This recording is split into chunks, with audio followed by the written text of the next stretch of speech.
Welcome to this month's episode of Oz Sounds Unleashed, and thanks for joining us. I'm Plummo and I'm your host.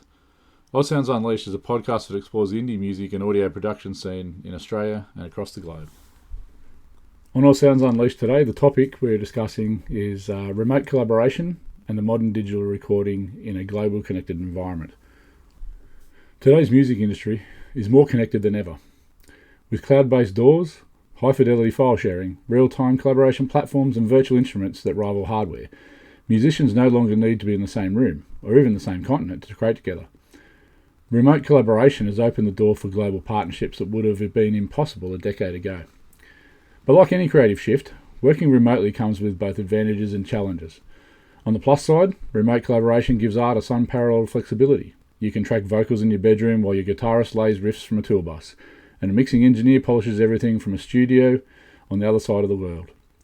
It's cost-effective, removes geographical barriers, and often leads to diverse musical influences that enrich the final product. Many musicians also find that working in their own space helps them perform more authentically, free from the pressure of the clock or the studio environment. On the downside, remote workflows can expose technical limitations and communication gaps. Latency issues make real-time jamming difficult. Mismatched recording setups can create inconsistencies, and sometimes the lack of a shared physical space slows down creative chemistry.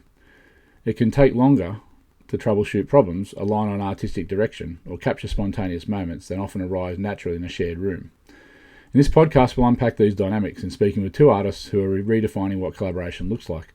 Whether you're a seasoned producer or a newcomer working on your first remote project, this show is your guide to thriving in the modern digital connected music world.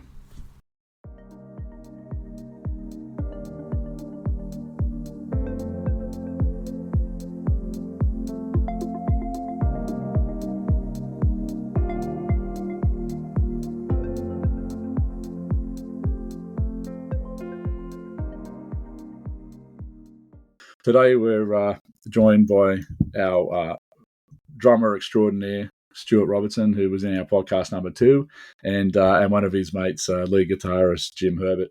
G'day, boys. How are you? Very good, thanks. Hello, mate. Extraordinaire is possibly a push, but thank you. Well, that's all right. We've got to do that, mate. Yeah, we've got to sort it up. So, mate, the podcast number 2 with you in it, our highest rated one so far. So, how good's that? Well, you cut me off when I was just starting. I mean, I was going for a sort of a Joe Rogan 3-hour sort of extravaganza, but I don't know. I felt I was cut off in my prime. Mate, we'll feed into that anyway, won't we? And we'll see how we go. But so today's topics around remote recording, collaboration, and I know you guys are working together and have been working together from a long time ago. But we've kind of had your history in the previous episodes, Stu. So, Jim, just give us a bit about your musical background, mate, and how you got into music. Your genres, what you like doing, how you met this young bloke here. Well, my first attempts at music were actually classical. I learned, I think, for 3 years to play the violin, much to the joy of my mother, not so much for my own joy. I even played in orchestras and stuff like that. So I kind of started out in that very, very classical kind of way. Eventually just said, Mum, I can't do this anymore. I'm really not enjoying this. And gave it up pretty much. I went on to play bagpipes at high school for a minute, which was awesome. Don't do that, mate. That's my worst instrument ever. I hate that thing. If you've ever been in a room with a loud amp and a lot of noise, it's nothing compared to like 3 bagpipes in a music room. It's just intense, but not very cool. Your reaction is pretty much what you get most places. My oldest brother had an acoustic guitar, just like the nylon string $100 one that you'd get, and a couple of old songbooks where you learn 3 chords and sing, blowing in the wind or whatever. And so I kind of sat around with him and tried to do a few bits and pieces. But then my other brother borrowed this electric guitar. It was the coolest thing I'd ever seen. I think it was actually like a 3-quarter, maybe it was penny. And I was forbidden to touch this, right? There's no way I could get my hands on it. Yep. And then thanks to our education system, he got sent off on a week-long sport and rec camp for high school. And I had my window to get in and have a go at this thing. And what he had with it, what he borrowed off his mate was, and I had really no idea at the time, but it was sheet music with tablature, which I didn't have any Oh, yeah. idea about. Mhm. And this was about 1990, and it was the sheet music for Sweet Child of Mine, which, guitar That's now god that's now banned status. in every guitar store on the planet because you're not allowed to Yeah, anymore. just after you try and get out, Stairway to Heaven. But I just thought, this has got to be cool. So every night I would play and play and play. I figured out how to read tablature and what all that meant, which was just like enlightening moment. By the end of the week, I could pretty much get out the solo. I could the intro. I could do like the simple solos. I wasn't doing the big one or anything like that. And I thought this is excellent, and I could read tablature, and that's probably the biggest thing I learned that week. Not so much the song, because if you don't have a guitar teacher and you figure out how to read tablature, you can actually really start teaching yourself. You spend a lot Yeah, of you time can. a lot of time at the photocopier at school with other guys who bought the books, and you're photocopying stuff and going home and learning. So that was a real kind of moment for me. I figured out just last year actually that I'd actually played the intro to Sweet Child of Mine wrong ever since I learnt it. Oh, is that right? Yeah, because tablature doesn't always tell you which fingers that you use. And so I would always play the E with my second finger, and that means you end up doing a pull off in the middle of the thing, and it's an extra note. And I tried for Mate. ages to play it without it until I watched about 10 videos of Slash doing it and going, oh, of course you use your first finger. But anyway. Yeah. A funny story I heard about Slash with that was his training, finger warm up. That's how he started doing it, and then it just became a worldwide hit. Yeah, I think most of them hated that song. They thought it sounded like a circus song or something. Aren't guitarists supposed to try and start with something simple, not like the most classic riff of all time?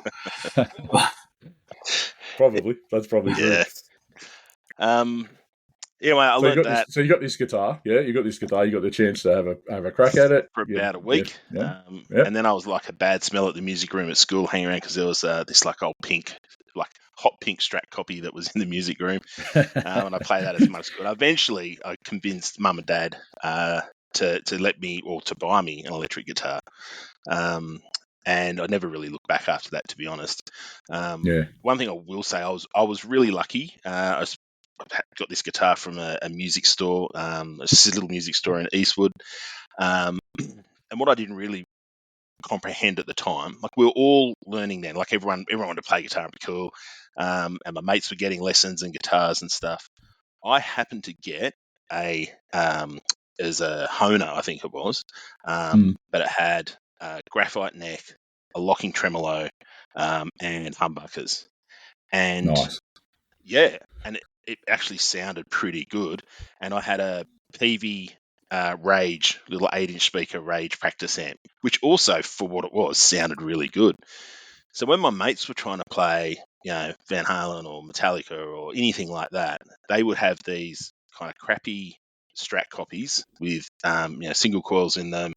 They would constantly go out of tune because they just did, no locking tremolos or anything like that.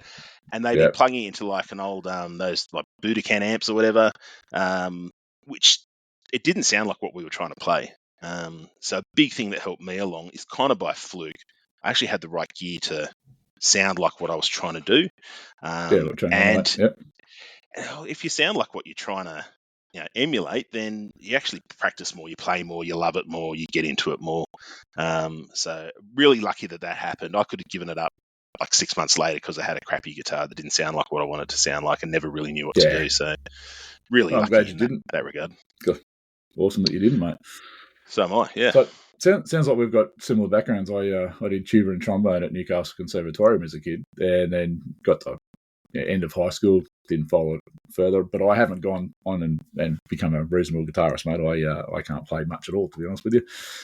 So it's something I've always wanted to try and do, and we'll get to that. So what about you, Stu? When did you first meet Jim, and how did that all come about? Yeah, well, I think I mentioned that in the previous episode about getting knocked on the door by the bassist to the band that they're in. But one thing I distinctly remember when I first met Jim in the first this rehearsal, which I thought was a rehearsal, which was probably an audition, is that that Honer, Jim, that was the headless thing, wasn't it? No, it was one before that, It actually, was and I kept before breaking that. it. Yeah, It wow. wasn't. It was a Floyd Rose copy, the blocking tremor, but had a piece underneath that just kept breaking, probably because I was like hanging Right. myself off the bar all the time. And I got it replaced about 3 times, and in the end, they just went, "Oh, we just can't fix this thing. It's just always going to break. It's just a design fault." And then I swapped it for that little headless Honer. Yeah. If anyone Because remembers the one that Eddie ran around with, like in the 80s, 90s, little boxy headless thing. And it was amazing. It was a incredible guitar because it could do so many things. Yeah, that's probably the one you saw first, actually, Stu. yeah, and actually that links to the violin, Jace. So when you say what was my first impression, my very first impression was he was brushing his teeth when he walked out of the room, and he kept brushing his teeth for about 40 minutes, which I thought was a little odd, but encouraging because gum disease. Now the story is starting to come out. Gum disease can be a real challenge, so I respected that. But what I think, and maybe Jim, tell me if I'm wrong, but I think because he played violin and because this headless Honer thing was small, he stored it in what I thought was a violin case. So when the other member of the band came out brushing his teeth, and I went, but I'm in a violin band now? Or what's going on here? I'm either in a violin band, or once this guy finally finishes brushing his teeth, he's a mafia hitman. He's going to pull a gun out of that or Didn't something. the bagpipes give you any hint at all, mate? No, there's no bagpipes then. But No. so am I right? Like, did you used to store that in a violin case? Yeah. Yeah. I mean, you couldn't carry it around in a normal guitar case, so it was in a violin case. I actually bought it with a violin case. Yeah. And it fitted perfectly. I've still got it actually downstairs somewhere. We're going to have to get a photo of that, mate, to post on the website with that. You have to go and take a photograph in the violin case for me. Yeah. So you guys have, is this when we started the Silence that you mentioned in the first podcast, Stu? This is the meeting, in the garage and whatever. So how, from your perspective, Jim, how did that all come about, and how did you like doing that, mate? Well, I played with a couple of other kind of bands at school prior to sort of settling in with Tom and the Silence. And they were like metal type bands, so we were playing, Metallica, Iron Maiden, Kiss, stuff like that. But it was very structured by the guy who ran it, who I'd actually met in the orchestra I'd played with years before. He was very structured, very original. It was like, here's your part that you play. I'm like, okay. But I mean, like, you're playing songs like Sanitarium, they're not easy things, and it was a really good way to learn about like timing and keeping with something and all the basics you need to be able to play along with someone. So as much as that was cool, I wasn't playing lead, that guy was, and I was just getting my bits. So when Tom floated the idea one day, I suppose, at school, and we said, okay, I loved it because even though he was the songwriting force behind it all, I got to sit down and contribute stuff. Whoa, what if we did this here? Or what if we did that there? Which I'd never gotten to do before, and fell in love with that process immediately. And I also got to play lead. So I'm like, all right, I found my home here. So Tom and I would hang out. We'd develop all these songs that he'd written. Every chance we got, like recess and lunch and stuff, we'd be in the music room with acoustics, just bashing stuff out and having a good time. Brent got involved, obviously, playing bass, and then he said, "I know this guy who plays drums," and probably because he could hear him playing drums from his house, I suspect he might have known that Stuart was a drummer because they didn't live too far away. Yeah, no, that was true actually. Which really made me think, whoa, I've disturbed the neighbourhood here. Mate, it was for a good reason.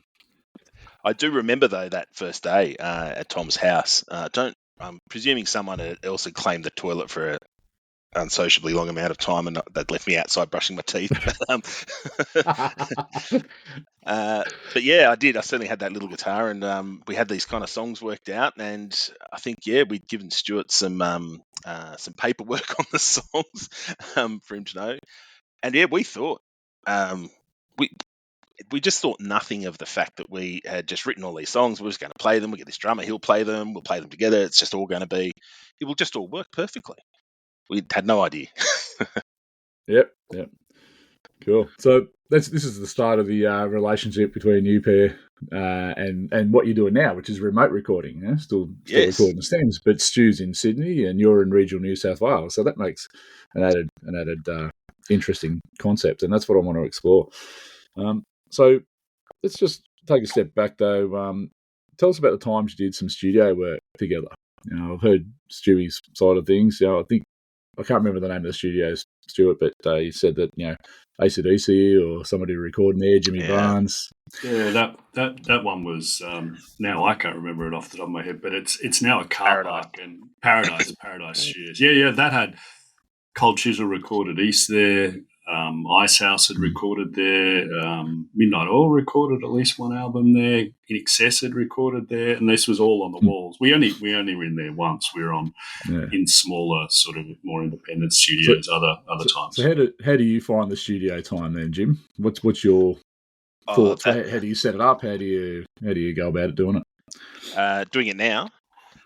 Well, back then first. Back then I did what I was told. So I remember, especially that first time I went to Paradise, like it was a proper recording studio, and we had really, it's like just tell me where to sit, where to put my stuff, and all the rest of it. And the guys in there were actually reasonably proficient engineers, whereas other experiences we had were with student engineers, and kind of got to the point where we were kind of like, I know I'm putting my amp, mate, it's all right, and we'll sort that out. But yeah, I remember sitting in the guitar room, like the little booth that you sit in and stuff, and just thinking of all the people that have been there. Like I was 15 or something. I was just mind blown. And just all the stuff that we'd seen in like video clips of people in studios, that's what it felt like for me. I'm like, oh my God, this is just, So I was kind of fanboying it pretty hard at that point, I suppose. I do remember, I think it was that studio, Stuart, that they had the whole, the big bench with the recording deck and everything on it, all the stuff, the monitors up, no like kind of computer screens or anything back then really. And then behind the bench was another bench which had all the racks, the compressors, and all that gear as well. And at the end of that bench, built into the bench, was a mirror. And I remember Stuart like, what do you need a mirror in the bench for? we were fairly innocent and naive about it. Yeah. I don't know if they automatically build those into modern studios, but it was certainly a thing, coming out of the 80s into the 90s. Obviously, it was part of the furniture, literally part of the furniture. But yeah, that's how kind of naive we were, I suppose. We just, well, what's this thing? I think the guys just went, just don't worry about that. You better explain it for the listeners, mate, and what the mirror's for. Well, that would have been to put it in a G-rated version. That would have been where they were preparing their cocaine for the session. And as Jim said, it was such a part of 80s and 90s and 70s that it was literally they'd got a joiner to cut it out of the thing and professionally put it in and recess it so that it completely millimeter perfect to the rest of the joinery. But yes, we kept asking this. I distinctly remember that we must have asked it like 8 times, and in the end they just said, look, just don't touch it, because we don't touch it. We'll go, why? Don't touch it, and just stop asking about it. All right, we later, okay, right. And it was only later when we went, hang on, oh no. Classic, mate. I knew exactly what you're talking about, being an ex-copper. Just classic stuff. So you're in these recording studios, mate. Probably not Paradise one, but I understand there's a story, Jim, where you had to sit down for about 4 or more hours while Stuart bashed a Tom 300 or so times. You want to tell me about that story? Well, I'm going to correct you straight away, Plummo. There's not a story. Okay, right. Every time it's every story. No, it's actually a really important learning thing. I would say is to anyone that was. I mean, I suppose you kind of don't do it so much anymore because everything's done electronically. But they still do with the acoustic tracks. My son's band, they spent 8 hours in the studio, and he said the first half of it was just miking up the acoustic drum kit for 50 different mics. So it does happen. Well, the problem is you turn up, you're pumped, right? Because you've got this song, we've been rehearsing it, you're going to go do it, it's great. You get in there, you lug all your stuff in and set it all up, and probably by this stage I probably had my Roland JC 120 then, and I was running a bigger PV amp through that as like a head. So you all that kind of gear. You carry all the bass amps in, help Stuart with all his flight cases set up. You still got a good vibe going. You're pumped, excellent. You turn everything on, you plug it in, you play a few chords, you start jamming something, and you're like, cool, like, I've got the vibe going here. And then the engineers get involved and say, like, let's just get some levels on the drums. And at the beginning, I'm like, oh yeah, I'll tough this out. Bang, bang, bang, and it would literally felt like hours. And you go, and they finally go, cool, we've got that. All right, Tom 2. Okay. So you just spent half an hour bashing one Tom, and we're doing the next one, and there's another 3 or 4 to go. Awesome. And again, it's an interesting learning even for me on that, because thinking of all the many times I did that, no one ever said what we're actually trying to do here, right? Is we're trying to get you to hit it, the volume you're actually going to hit it, because that's important, because it's the levels. And it is. They just like, obviously at some point I figured that out, or definitely not now, but the first times they just go, oh, hit the tom, like, okay, and then like 5 minutes later you're going like, am I still doing it, like keep going? Yeah. And it doesn't sound like much, or you just hit a drum. But if you do that for 4 hours, you're pretty physically exhausted. Oh, yeah. But then, you're hitting it to test it. That's probably not the same depth you're going to hit it or speed you're going to hit it with in an actual song, right? So once you're pumped, you're whacking it. And, Yeah. Yeah. So there you go. So what was the one thing, probably the major thing you learned working in the studio settings, the professional ones as well as the, I guess, second tier ones? Yeah, look, really, it's keep your powder dry. Turn up, make sure your gear works, and it all plugs in and you get a level out, and then get a book and go sit on the lounge. And because the first time you go through that drum hitting exercise for hours, it just sucks the life out of you. Sorry, I got an alarm or something. That's better. And yeah, you lose all your energy, and then you got to get up and play. And it's like, oh god, like I couldn't think of anything worse.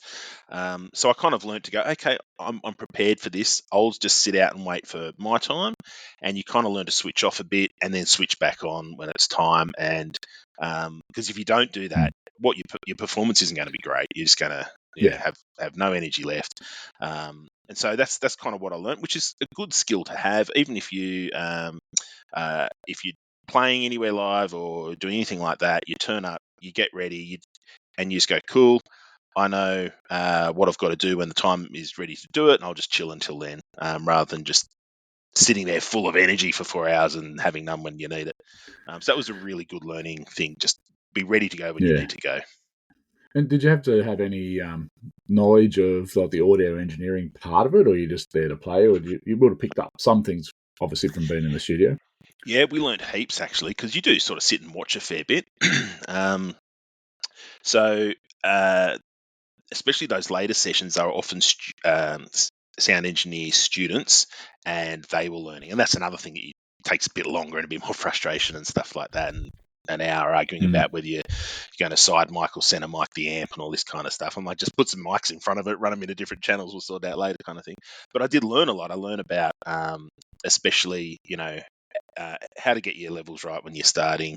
Instead of just getting some noise coming through, you want more than just signal. You got to get it in the kind of the sweet spot when you start. How to pan things properly and separate stuff out in the mix. And then how to kind of stack your mix as well, so that you don't have everything low and muddy, and you want to give everything a bit of space, all those kinds of things. So you would just sit there and watch them trying to do it and explaining what they were doing. Another really important thing I learned is to not tell them what to do, because they don't like that much at all. Engineers don't like that at all. They don't like you change. They don't like you touching anything after they've set it up either, right? Or touching the mirror behind them recessed into the joinery. Do that. Don't do that. Let them do their thing. And the other one that I've kind of carried from those experiences was, especially with guitar, which has got guitars are very dynamic, lots of sounds, and the sound that you think is the most kick-ass sound in the world is not necessarily the sound that's going to translate well into the recorded version of that song. So you've got to give yourself a bit of scope for that. And typically, what sounds great coming out of an amp is things like, loads of reverb, a really scooped EQ profile, and as much distortion as you can get the thing to pump out, right? And you're rocking, it's cool. That doesn't always sound good when you get it into a mix. So some of the early mixes I did where I insisted on that being the sound, I kind of listened back to after a while and went, yeah, okay. Yeah, Stuart made a similar comment when he was listening back to some of the other stuff. Yeah, so, geez, I don't know why we made that choice. And yeah, but you live and learn, I guess, right? Yeah. Yeah, So you do hear some of those other ones, and they're more like each individual player had his theory on what their sound should be like, and then and we hadn't really gone through that experience of but how's it all going to fit together? So Jim's guitar had a sound. My little, especially early terrible drums had a sound. There was an acoustic guitar that was mic'd that did so. The theory of the song all worked, but it didn't come together as well as it probably should have. What we would do now is think, well, overall, what are we trying to achieve, and then tweak our own sounds and the rest of it to make a better overall product. That's the theory, anyway. Good intro, because let's go there. How would you do? How the experience is different from going to the physical studio versus now what you're doing, which is recording in the home studio and doing some remote collaboration. So how is it different? How is it better? How is it not better? Let's unpack that. Well, I definitely think it's better, mostly because we live about 300 k's away from each other. That's the number one thing. You can actually do stuff and do it well enough. It's not just like putting a cassette tape in and hitting record and bashing something out and sending it off. What we can do now is we can have a very professional sounding product almost right from when the gates open, which is really good. The other thing that makes it way better is that most of the time I've got an idea for something. I can literally be recording that in about 4 minutes. Right? Yeah. Sit down, boot the computer up, load the software, grab the guitar, make sure it's in tune, open up a new session, got a template, plug straight in, get a level, bang, and I've got that idea captured. That kind of spontaneity is much better. There's no, even if I had access to a proper studio, there's no way I could ever afford to have one on tap just whenever I wanted to do stuff. That's probably the main thing that's better. Of course, go. I was going to say, I suppose ultimately they're going to, the recording studios, especially the little independent ones, are going to struggle for business because people are doing it at home now, and the tools are quite good. It can sound so good. Like you can still record. Like we use Pro Tools as our recording system, but you can still record into Pro Tools and you can make a terrible sounding song for every reason, right? But as a base level, we and everyone else that that uses that for a very small amount of money a year can have access to the same baseline studio as the most high-end Britney Spears song is recorded in. So not that I want to record I've got to Britney ask Spears, that question. Why did Britney Spears pop in well, your I'm just head? thinking about. You're supposed to be a Metallica metalhead. No, Come on, Stu. true. I'm just thinking about, well, what's like the most polished, produced, smoothed out, perfect sounding pop song that, like, if we heard that in our old days, you just think, not that I want to make a song like that, but how would you even make something sound as good? Well, now we have access to the same baseline studio that's recorded in, and that's an absolute game changer. As I said, you can still make it sound terrible and mix it badly and master it badly, and it's not like you just plug in and everyone sounds like they've spent $1 million on mixing, but the baseline is so much different now. Yeah, right. Yeah. And what are the disadvantages of being remote? So what does it make more difficult when you're not in the same room? The main thing about being remote is, well, when you've got the opportunity, if you live close by, whatever, and you spend time jamming or at a rehearsal studio or something, right?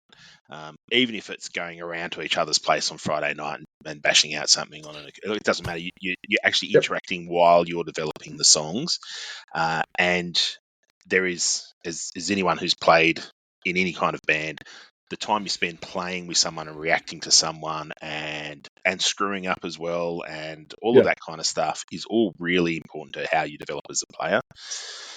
and how you maintain yourself as a player as well, I think. And you don't get to do that when you're collaborating. The technology isn't quite good enough yet to do like a live jam type thing because you got lag. Probably will get there, but right now and I do miss doing that. I miss those bits where you kind of, you've screwed up the timing a little bit in something.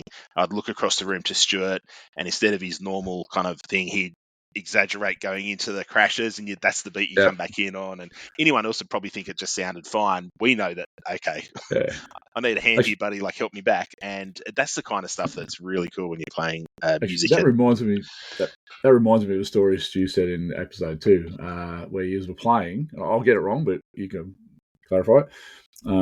You were playing something or other, and it was wrong, but it sounded so cool that you said to the engineers, "No, we want to keep that in the song." That was in that first studio experience. That was the solo to Kirili, Jim. The scream and the one scream and then a big scream.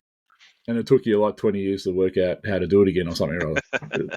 I've played a few things I've scratched my head and go, how to actually get that out of the guitar. But and I back then, I mean, that was I was probably 15, I think, when we did that.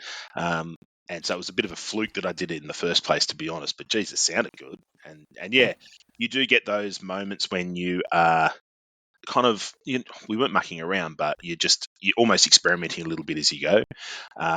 And that process is much better when you're sitting in a room and, it's the creative juices are flowing between the pairs. You can bounce off each other and whoever else in the room, right? Yeah. So we have to find ways to recreate that doing it remotely, but it's not quite, it's never the same as actually sitting around and jamming together. Yeah. It's a bit more, it has to be a bit more structured. Like I'm sure we had experiences of this. You could figure out a structure of a song in an afternoon because you just play the song 25 times together, and by the end you're adjusting and that worked, and you had a theory and I'll do this thing here and all the little bits of color. We still do that now, but it takes longer and it takes a process of, like, there's one song we've been working on recently which I kept saying probably ad nauseum, this is cool, but it sounds too copy paste. Like the structure's the same. Like it's just we're going to get bored of it. And through the process of saying, okay, what can we put at the start? And then what can we add to the start? And then how should the bass start? And then what about this bit here? And I'll do something different. We've sort of got a structure now with all the little bits of color, maybe 95% finished. But actually the basic structure hasn't changed at all. But we've added enough stuff around it that I think this sounds cool. This sounds like a finished product. But that took probably 2 months of back and forth and a little bit here and there that you would have probably got just by jamming in an afternoon if you were together. So how do you generally start writing the song? You start with the drums. You start with the guitar riff. Obviously you use some sort of structure, of course. Chorus, verse, blah blah blah. The musician starts the song off before the drummer gets involved. Not the rhythm. We've coined a new phrase. There's a rhythm musician. There's a rhythm musician. I'm going to work with him during the week, so I didn't want to say that. But Well, we have coined a new phrase. There's a rhythm musician and there's a melody musician. They're both musicians. They just focus on different aspects of the song. That's all. Well, I'll let Stuart keep telling himself that, and I'll explain what we really do. There's one that beats the drum, and there's one that plays the notes, right? And actually, I get it. Right. Couldn't resist that. Look, so we had a lot of what we had done when we first started collaborating was rehashing stuff that we'd never quite finished back in the day, because we had these shows, we could do stuff. And I mean, there were songs that were pretty well written. We rewrote a few of them and completely changed them through that process, but there wasn't new stuff. And then just a couple of years ago, we were just talking about, well, what are we going to do next? Like, we don't have this endless back catalogue of songs we can keep recording or re-recording. And what I think Stuart and I kind of realised is that we were never the key songwriters in any of our kind of ventures. But what we loved doing was that someone has an idea and we go, okay, let's take that and do this with it and do this with it. And that's really where that's at our creative best and probably at our best in terms of contributing to a process. So I actually said to Stuart, look, why don't we get AI which is fairly new, to write a list of songs, right? Okay. Just a list bunch of original song titles. songs? Yeah. No, just titles, just titles, names. Okay. All right. And we probably threw out half of them and added some more in and then came up with a few ourselves. But all of a sudden we had something to start thinking about again. Right? Yeah. Right. And then for a couple of them, we got AI to write some lyrics, right? And if you've ever looked at AI lyrics, they're really kind of, they're good, but they're cliched and a bit clunky and whatever. And we've sort of had two processes, that one, and Stuart's also written a bunch of lyrics as well. That's something I didn't know. But what it meant I've got to keep some surprises for you, Joe. we'd look at it and go, okay, at least that gives us something to think about and start working on. Now, I think there's one song that we're still kind of ironing out the lyrics in because it just is still got too much of that AI DNA in the lyrics. But most of the other ones we've just changed completely. But it gave us that starting point. So some of them we've done that, and then I'll go, okay, I think I know, I've got a musical idea for the context of this song. I'll turn that into a riff or a set of chords or whatever, and that's how the process normally starts. One Stuart came and said, oh, it's sort of in this style, and so I thought, okay, if it was in this style, I'd do this. I've got this idea. And usually I'll just get a basic version of that down onto tape, and then we kind of figure out what the BPM is going to be. It's something you've really got to focus on when you're going to do this stuff, because you've got to be able to match to grid in Pro Tools. Otherwise, you're recording through all over the place, obviously. So you kind of get that bit sorted out first, and then we just start turning them into whatever they become. So we didn't use AI to write the songs. It didn't write any music or anything like that. I wouldn't be a fan of that one. No, and we're not a fan of what it produced either. But it was like, okay, there's a starting point. And so we haven't ended up for the four that we're almost done. As Jim said, I think we generated for the four we're working on. We generated AI lyrics to get us going on two. For one of them, I was obsessively listening to Bob Seger's what's the name of that song? The Night Moves. Night Moves, and really listening to how it built and all this other stuff. And so I wrote some lyrics completely unassociated with that song, but to the rhythm of that song, because I am a musician that focuses on the rhythm, as we the talked rhythm about musician. before. So that one actually started with some lyrics and a theory of, I feel like it's, let's not copy Night Moves, but it's that sort of style, which it turned into not really being at all. And then another one, Jim had a riff, which was a cool sort of progression, and then I wrote lyrics to it, and then we sort of massaged it from there. So, and then obviously the drums over the top. Yeah. Actually, there's another one too. Just to give you an idea of how these things sort of came together.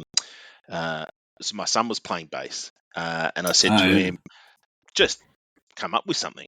Do something. Yep. I had him plugged into Pro Tools.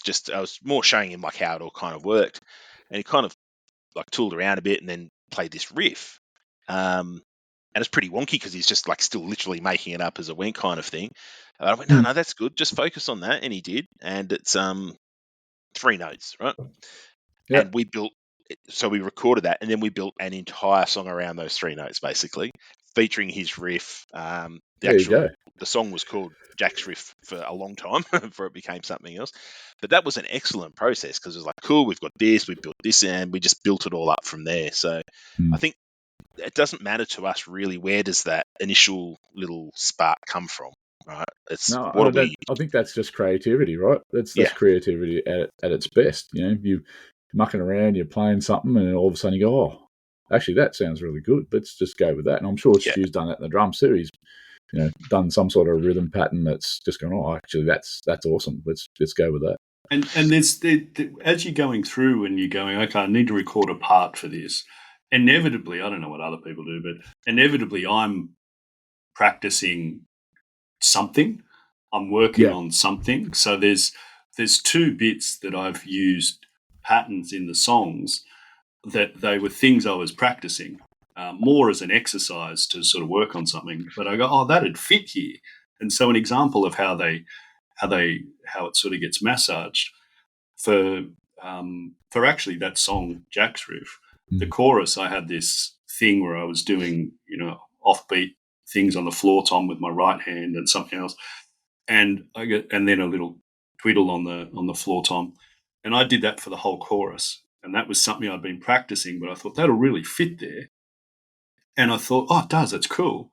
And so when I sent it to Jim, there's all this is you got to have high emotional intelligence, right? Because you go, I've just written the coolest thing, but then you're getting the marks from the teacher almost. Like what does he think about it? But it's not so much what does he think about it. It's genuinely, is that going to fit? And he said that is cool, but it's too much. Why don't you just do it in the second half? And I thought about it and went, oh, he's completely right. Why did I not see that myself? See, that's really important point. When you're collaborating as a team and you're remote, you're kind of just basing it on whatever you can hear, not, so you must do some, I know you catch up weekly and have discussions around it and plan things. So there's a whole planning phase to the way you're doing this remotely, as well as you might do the individual recording without each other, and then you're sending the stems away and to a shared. I know you said to me you use OneDrive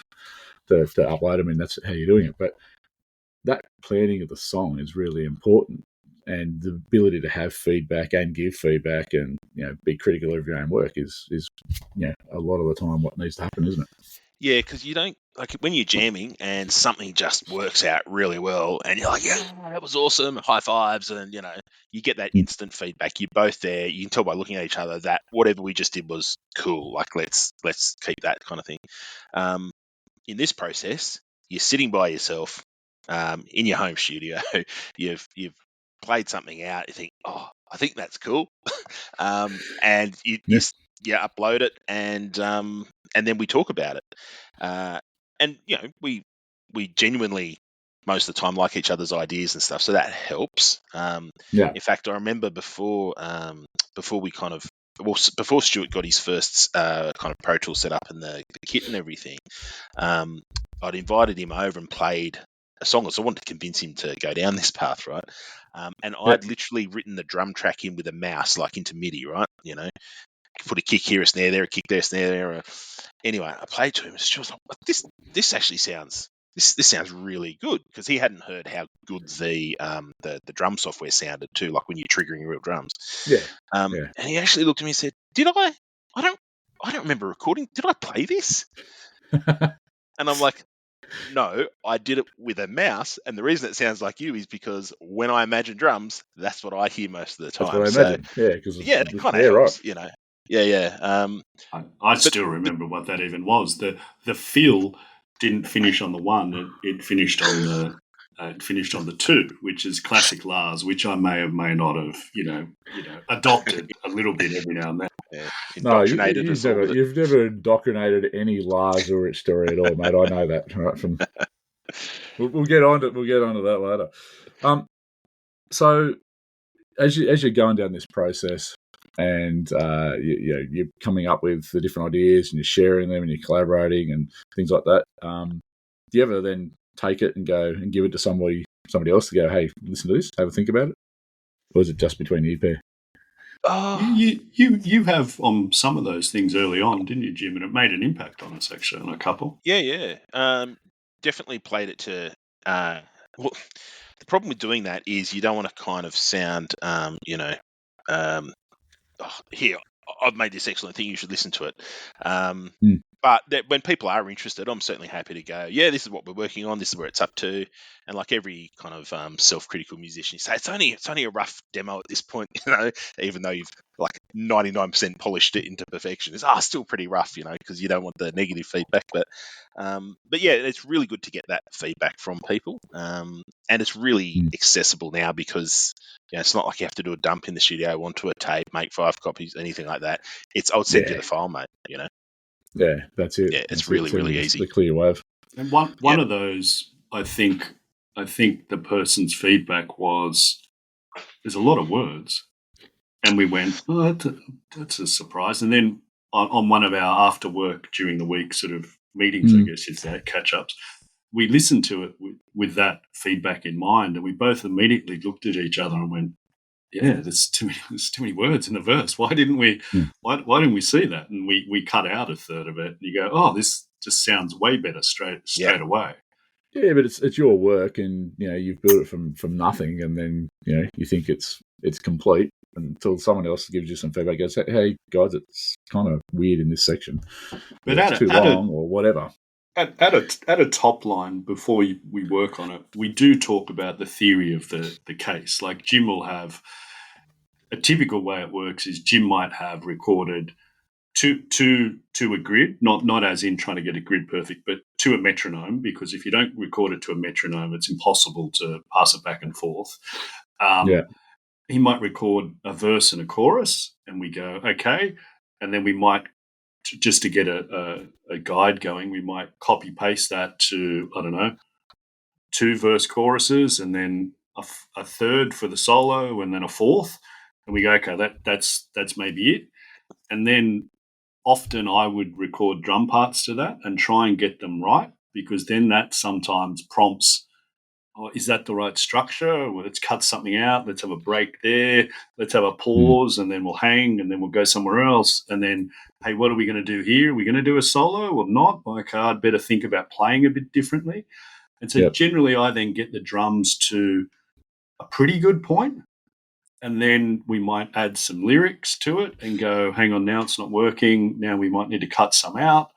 And then we've completely changed structure with that before. And then once Jim comes back to, okay, let's try, and then hopefully by then you're tracking the guitars and bass properly, and then you're adding colour and ear candy and little touches to sort of make it progress. That's the theory, but it doesn't always work perfectly like that. So then you've got the first draft of your song, I suppose. So just given time, let's start talking about how do you go through the mixing process and I guess the mastering process with the song to get it towards finalisation. Well, maybe I'll quickly touch on drums just for people that might be listening, because this way is so different to other ways. So I was thinking, well, I'll have to set up my acoustic drums, I'll have to buy mics, and I'll have to put that into Pro Tools, which I thought, okay, well, that's quite loud. But in one of the sessions at Jim's house, when he was showing me MIDI, I thought, what? Okay, so the MIDI is in Pro Tools, and then on top of that is a drum plug-in, which the MIDI triggers pre-recorded drum sounds. And I go, oh, okay, that sounds really good. And then Jim was thinking, oh, I'd just be programming drums. And I said, well, can you play something that gets the MIDI in there to what you're playing? And he went, oh, yeah. So I ended up buying my first electronic mesh head kit. So the basic workflow, which is completely different to what it used to be, is I play an electronic kit, but I'm playing with normal sticks, normal kick pedals, normal hi-hat pedals, all that stuff. So I'm completely playing. And that records my take live into Pro Tools, but it records the MIDI. And if people don't know, MIDI is, electrical impulses, and it indicates different things. And there's a lot of data with that adds it. And then I use Superior Drummer 3 on top of that, and I decide which kit makeup. And that has the specific mics and you can basically choose presets which are different studio setups entirely, different mics, everything. Yeah. And so then I've got, and I comp it, and I, audition the tracks, and I figure out, what's the best. Sometimes I do lots of takes, but I end up with one MIDI track, which is all me playing, triggering Superior Drummer drums. And then from that, I do a dump out of Superior Drummer using the MIDI, and it comes into individual audio tracks. And then I put those audio tracks into Pro Tools, and we just mix them like I have recorded them with individual mics. And then I completely put the MIDI away and never touch it. And then we're just mixing everything in Pro Tools as individual audio tracks like you would. But that's obviously completely different to how I used to do it, because there's no getting the levels. You turn that on, you turn Pro Tools on, and it's perfect. And now it's just me thinking about performance and can I actually get that anywhere near perfect? And how am I going to record a proper take? So that's totally different to what it used to be. Yeah, and I've seen your latest setup, which is actually behind you, even though our listeners can't see it. And, it's pretty impressive. So, Jim, do you have something similar, mate? Do you play around in Pro Tools with different guitar MIDIs and things like that? Or? Yeah, definitely. So obviously, it's all amp simulators now. So I run everything through 11. I've tried other ones. They're all as good as each other, but you can only play one at a time, really. And at the end of the day, I used to think like the perfect tone, like I sort of said before, the perfect tone going in is the perfect tone coming out, and it's not. So you need certain guitar amp sounds to play certain things, right? Really hard to record a screaming rock guitar solo if you're just listening clean, right? You really want you need the feedback to do that properly. So you need the distortion, you need the So I'll have something, and quite often I'll have like, I can't remember what it's called now, but killer 80s metal lead tone. There's a preset, right? That's in one of these things, because it's probably way over the top for what I'm actually going to do, but I like to play like that. And then I'll start going through and literally loop a chunk of a guitar solo, for instance, and run through all the presets until I'm getting something that is actually more like but I'll have played it better if I've got that kind of preset to start with, even though it's the wrong one for the song. And I'll do that with all of them. And I think probably the bit that we've learnt the most over the years, when I first started, I'm like, you just play a part and then that's the part for the song and that's cool. Then you realise, oh no, you play the part, but it's going to be loud in the intro, and then it's going to be quiet when the dude's singing, and then it's going to be like a build here. Like, you actually think about how those parts need to fit into the overall song. And so we probably do a lot more now than we used to with, they used to say, riding the faders or whatever, but literally pulling volumes back in certain parts, adding bits in. And if you're going to add, because of course as a guitarist, I want to do like 8 different guitar tracks and, stack them all up. But that's cool. But then what does that do to your mix? You've got to understand all of those things too, and really listen to them critically and go, okay, what works, what doesn't work. Yeah. And the ease of change now, like, because Jim recording guitar like that is still, he's literally recording audio from his guitar, but it's clean what's recorded. And so on top of that, the amp simulator simulates. So if he wants to change an amp or a mic setup, or it's click, click, click, it's still what he's played because it's recorded a clean guitar version of what he's played. But you can have a totally different mic, and that's the same with my MIDI. It's still my MIDI, so it's not audio. It's MIDI for me being recorded. But if I want to change a drum or a mic, I just click, click, click, and it's still me, what I've played, but it's a completely different setup already. Like, that bit's so much easier, but it's still what we've played. Yeah, and totally different to the setup you use performing live. Right? Yeah, totally. You don't have the pedals, you don't have to do all that sort of stuff. Yeah. But a lot of those pedal setups now are all the digital ones just built into floor panels. Well, you talked about Metallica before. They quite famously, a couple of years ago, moved to performing live through amp simulators exclusively, because they just said it's our perfect sound every single time, no matter where we go. Why would we care? It's us playing. It's still us playing, but the noise that's coming out is the same no matter where we go. And I thought, that's what I think when people say, oh, it's not the same. I go, it is. It's us playing. It's still what we've played. It's just a better, easier way to get the sound. It's a sound process rather than difference in what we've played. I know you were then. I'm pretty sure Jim was as well, as was I, at Metallica's concert in Sydney on the 15th, and that was fantastic. So if that's the way they're doing it, power to them. Okay, so given you haven't done all that much live performance stuff, and I might be wrong there, but I know Stu told me they didn't have much opportunity to do the live stuff. Do you think that's impacted the way you now record, not having had that experience, or is it? I don't think so, and I'd say that because the times we did play live, and if you're playing live and you're playing loud, right? I would just listen for Stuart for the beat, right? I would mostly ignore the bass player, because that. I think most bands do that, don't they? Is that a common yeah, joke? I don't want to say it, But you've got to lock into something, right? Yeah. And I want to hear a bit of the singer. And if you just took that mix and listened to it in any other context, you go, "This sounds like rubbish. It's terrible," right?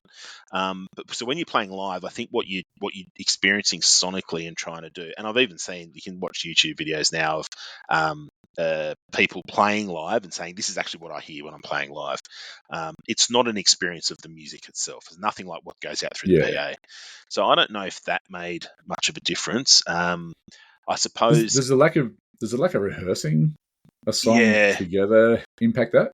Definitely. That's probably the bit that's more important for me, is because when you do play live with people, you just learn so much about how to be as a human, as a musician. Like you learn to make mistakes and do great things and all sorts of stuff. But my biggest drawback now is, and this is also a reflection of, I've got a full-time job, and I'm not, unfortunately, a full-time touring musician, but I don't get to play nearly as much as I used to.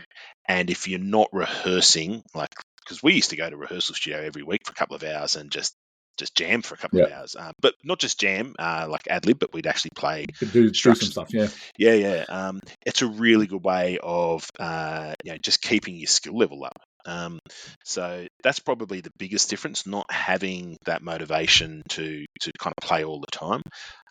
Now, I know the viewers at home won't see it, but literally within arm's reach, this is my home office and that's my main guitar, right? Nice. So hopefully my bosses don't hear this, but if I'm working from home, perhaps when I'm on my tea break, I can literally grab and play. And if I had a good idea at lunchtime, I could get that recorded if I wanted to. So that side of it's kind of cool, but you're not playing. That's no different to a vocalist recording something into a voice memo, though. Yeah. It's that's your version of the voice memo, right?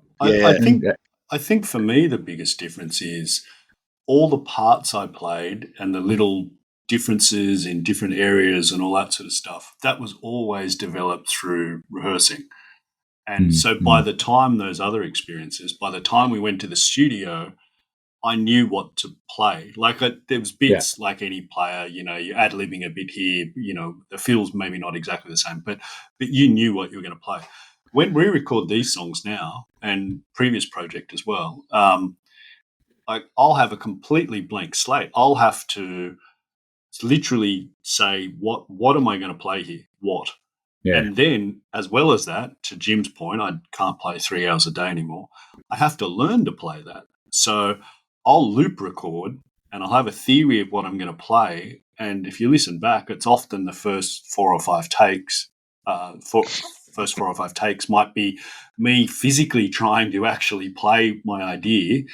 And then the next 4 takes might be, that idea, I'm getting it pretty good. But then something will trigger and I'll go, but what about this other idea? And I'll do that for 4 or 5 takes to learn it. And then there'll be 4 or 5 takes of me doing that pretty okay. And then I'll go, I'm not sure that was as good. I'll just do 4 or 5 takes of the original idea. And so I can quite easily in one session have developed an idea, have gotten the theory of it, and then picked which one, and then so to speak, perfected the take. But I'll end up with 25 or 30 takes from that loop recording. So then I'll have to go through each one and audition them, and I write comments on each take. Terrible, no, pretty good, best one so far. And then you go, okay, now out of the 25 takes, you go, well, I had 2 ideas. Which idea works? Okay, maybe it's the first idea. And then of those takes, which take was good? Okay, it's this one. And that's how you end up comping together your parts, where in the past, we would have done all that just, I shouldn't say ad hoc, but very naturally through playing. And you wouldn't be going into a studio doing that. You'd go, we're playing this song. Cool, I'm doing this. Yeah, so you've got to develop the idea and learn how to play it and perfect it all in one go. And I've had times where that didn't work very well for one of the songs. So I ended up doing that, what I just described, 3 times. So I ended up with, I'm not kidding, like 75 takes and being really angry with myself, going, I just can't play this, And then the 4th time I come back on a Sunday morning, I do 4 takes and they're all fine. I go, what was I doing? But actually, I had to physically learn to play it because I hadn't really grooved what I was trying to play. It's a very interesting experience sometimes. So just in the interest of time, but Let's get on to mixing, mastering for something that's finished or almost finishing. What's the key 3-5 things that you have to consider in that mix mastering from a remote perspective? Well, I think Stuart and I probably, one thing that's helpful is by the time we get to the finish point of the song, we've talked about it a lot. We've talked a lot about what should this song sound like, what should the feel be. We've created whole bits of stuff. So we kind of both have, I would say, a pretty congruent vision of what this song is going to be.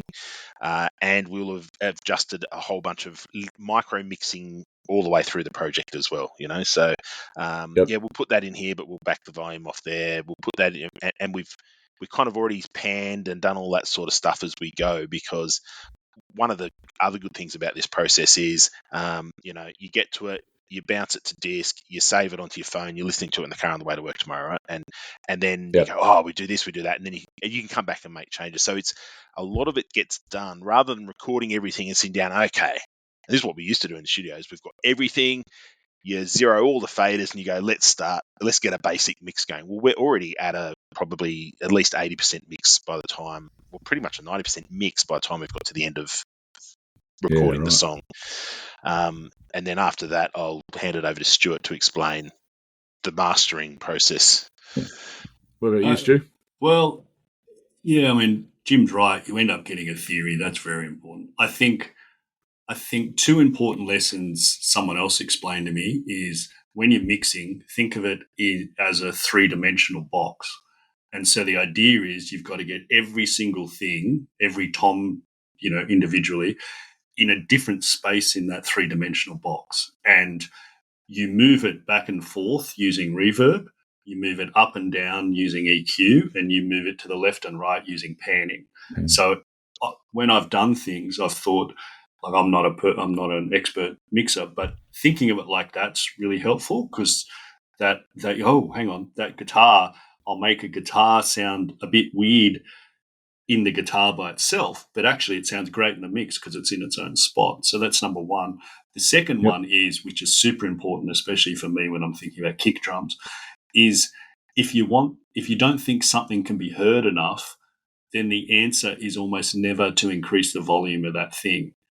Yeah. The answer is to decrease the volume of something else that's competing with it, or to EQ one or other of those to move it in that 3-dimensional space. Because I know, I have to confess, I was a pest with kick drums previously. I can't hear it. Reef it. More.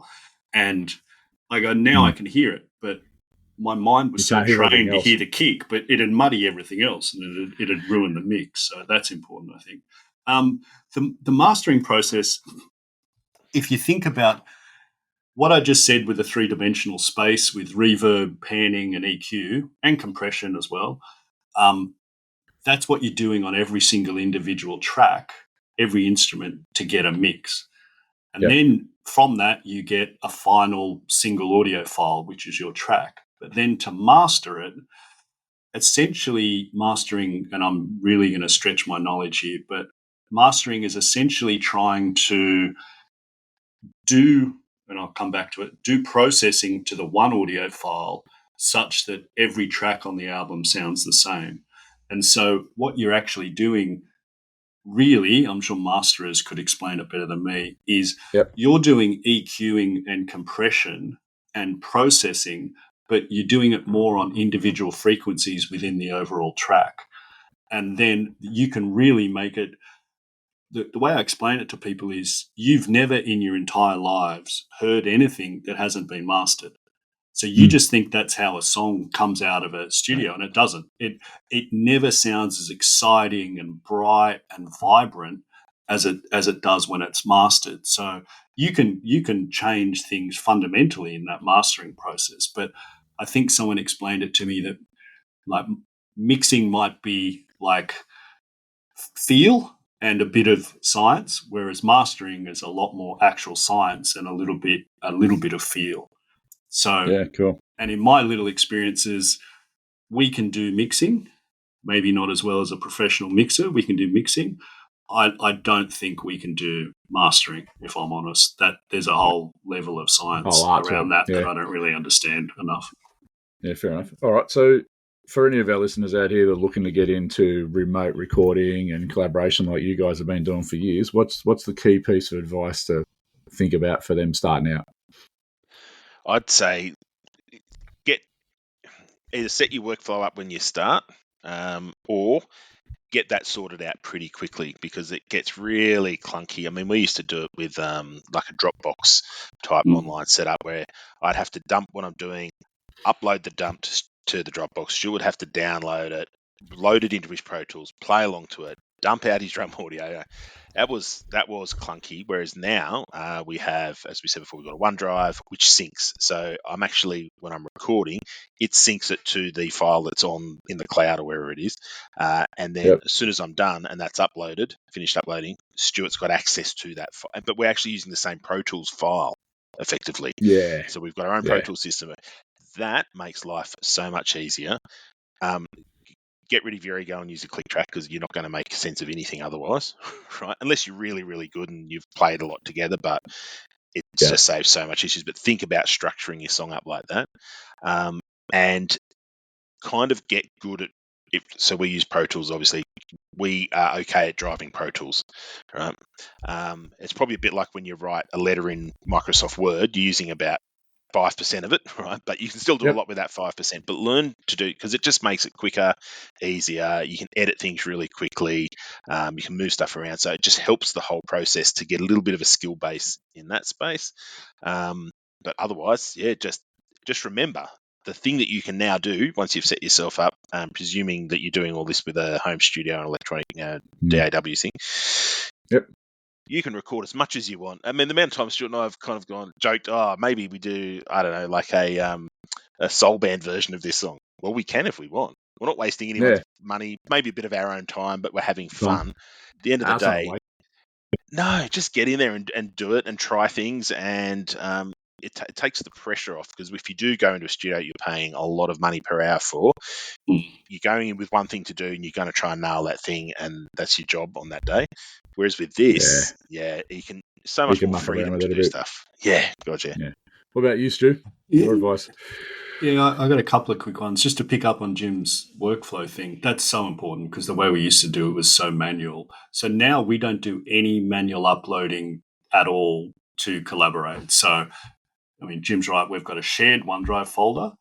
And then, to be technical for 1 second, there's a little setting in OneDrive where you set it to keep a copy of the files on your computer.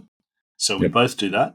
And then that means anything we do in the Pro Tools session in real time gets synced to the equivalent file in the same session on our C drives, right? So unbeknownst, that's a good idea. If you didn't know this was happening, you'd just think, there's a thing on my computer, I've opened it. The only thing we have to do that's manual, and we do this, is we message each other to say, I'm going into this song, because you don't want to be fighting in the same session. So it's completely seamless. So when I turn my computer on, it's like Christmas morning. I look at what's my OneDrive syncing to see if Jim's done anything. I go, this is exciting. So that makes it so much easier, because I don't know about other people, but I think I'm a pretty, outcome-driven sort of guy. But if it's hard, even I lose interest after a while, right?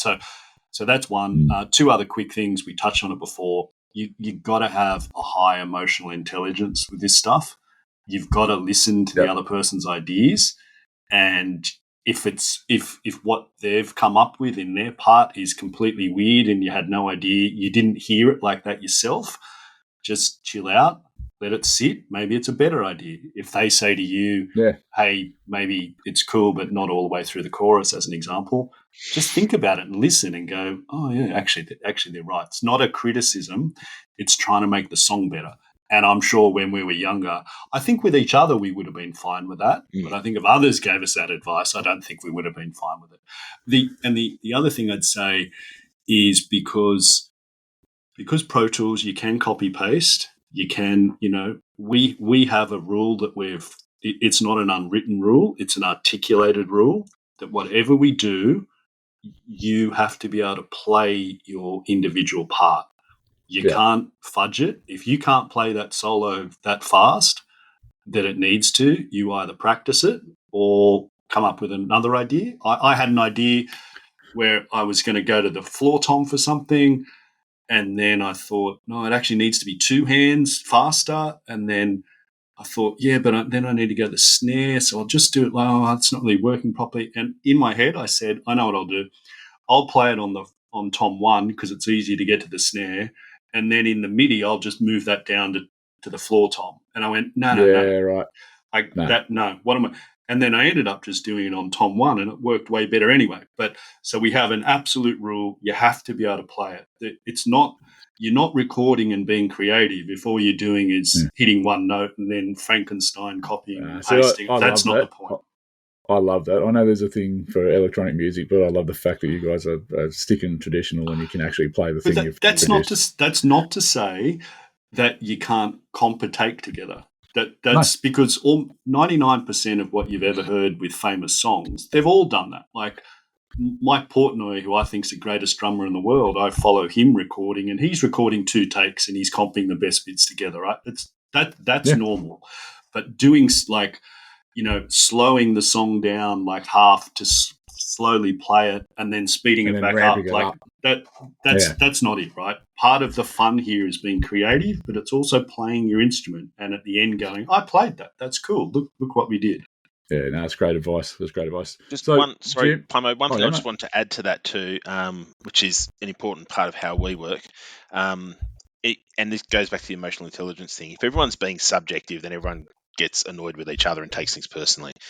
One thing that Stu and I always talk about with the songs, right? What does the song need? That's our thing, right? We're trying to do a song like this, okay? We're trying to do like a nice slow ballad, okay? It doesn't need double kick all the way through it. We're trying to do a metal song. It doesn't need a twangy country guitar solo in it. Like that, we have a shared sense of what does the song need, and that really helps you check your ego a fair bit, because it's not like I'm critiquing Stuart's drum performance. I'm critiquing what the drums are doing, and Stuart's the guy playing it. It's quite a different thing. If he's talking about what might need to be different in the guitar, it's how do I as a guitarist bring that to the song, not that he's necessarily critiquing what I did bring to the song. That's actually a great way to look at it. Yeah. We always talk about that. What does it need? Do we need more of this or less of that? Or whatever? And then it makes it easier to talk about each other's performances and what you do or don't need. So just before we finalise, I know Stuart in episode 2 he told us all about the Lars Ulrich drumstick story. I'm sure you've got a story. I'm putting you on the. I know I'm putting you on the spot. What's your music story that's equivalent to Lars's stick? I've never retrieved anything from an artist like that one. That was a pretty good one. I will tell you one story from Stuart and I were actually there for this. This was at the a very early version of the Byron Bay Blues and Roots Festival, and any concert goer will have experienced something like this, or some of us will have. Anyway, I think we'd seen this guy on the second last night. He was the headline act of the second last night, a guy called Kenny Wayne Shepherd. And Stuart and I started watching him. We literally kind of made our way to the front because this is just such an unbelievable set, and he was perfect. And he's rocking it out, he's jumping around, he's doing everything, but playing a really cracking set. And then the actual headline for the show, I think, was Buddy Guy, maybe.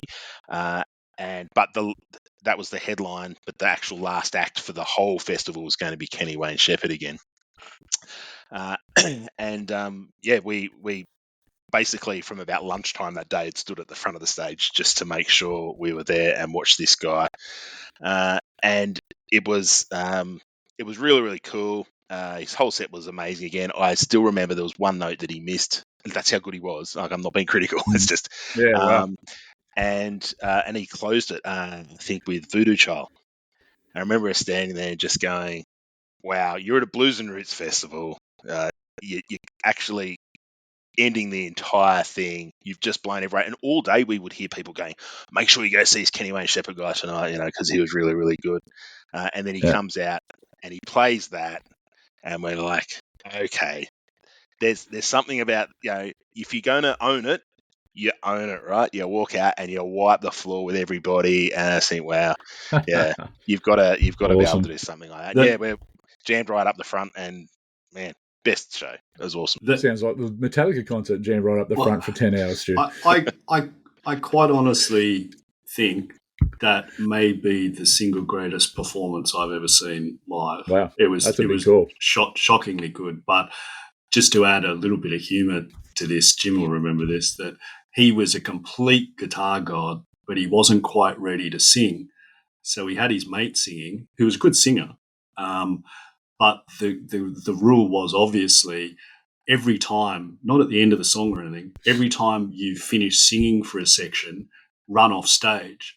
So the singer was running on and off stage like 3 and 4 times a song sometimes. So every time Kenny needed to do a 90-second guitar solo, which is the greatest things I've ever seen, the rule was the singer had to run off and get off stage. And then as he was finishing his solo, he'd run back on. And he was a tremendous singer too. He wasn't just like his friend. But yeah, that's the other thing I remember, that guitarists, Jace, I mean, what are they like, right? All right, boys, we'll stop it there before the fights start happening, and that emotional intelligence needs to kick in again. But I do really appreciate it. I'm sure our listeners appreciate it. Thanks for your time, Jim. Thanks for your time again, Stu. I'm sure we'll have you on the podcast later, mate. The conversation's been fantastic, and we really do appreciate it. Have a good rest of the Arvo. Excellent. Thanks, guys. Thanks, guys. See you later.